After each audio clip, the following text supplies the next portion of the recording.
നിഴലുകളില്ലാത്ത ലോകത്തെത്തിയപ്പോൾ ഭട്ടിയിൽ നിന്ന് താൻ വിമുക്തനായോ? താനത് ആഗ്രഹിച്ചിരുന്നില്ലേ?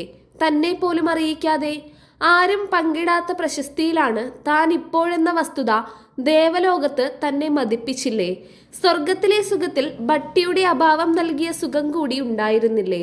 ദേവേന്ദ്രന്റെ തൊട്ടടുത്ത ഇരിപ്പിടത്തിൽ ഉർവശി രംഭ തിലോത്തമമാരുടെ നൃത്ത മത്സരത്തിന്റെ വിധികർത്താവായിരിക്കുമ്പോൾ താൻ അനുഭവിച്ച ഉന്മാദത്തിൽ മറ്റാർക്കും പങ്കുണ്ടായിരുന്നില്ല.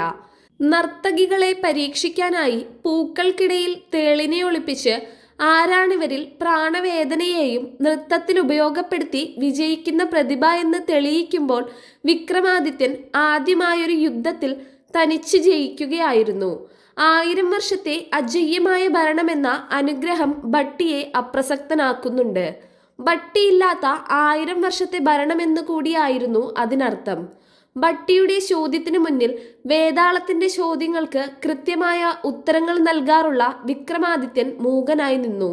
കൃതജ്ഞത വേതാളത്തിന്റെ പടിഞ്ഞാറൻ അവതാരമായ സ്പിങ്കസിന്റെ ആഹാരമാണ്.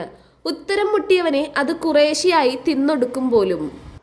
തുല്യ അവകാശങ്ങളുള്ള സഹോദരനായിരുന്നിട്ടും കൂടുതൽ ബുദ്ധിമാനായിരുന്നിട്ടും രാജാവാകാൻ കഴിയാതിരുന്ന ഭട്ടിയിലുമുണ്ടാവും കടുത്ത നിരാശ. ഇപ്പോൾ അയാളത് വ്യക്തമായി തിരിച്ചറിഞ്ഞു.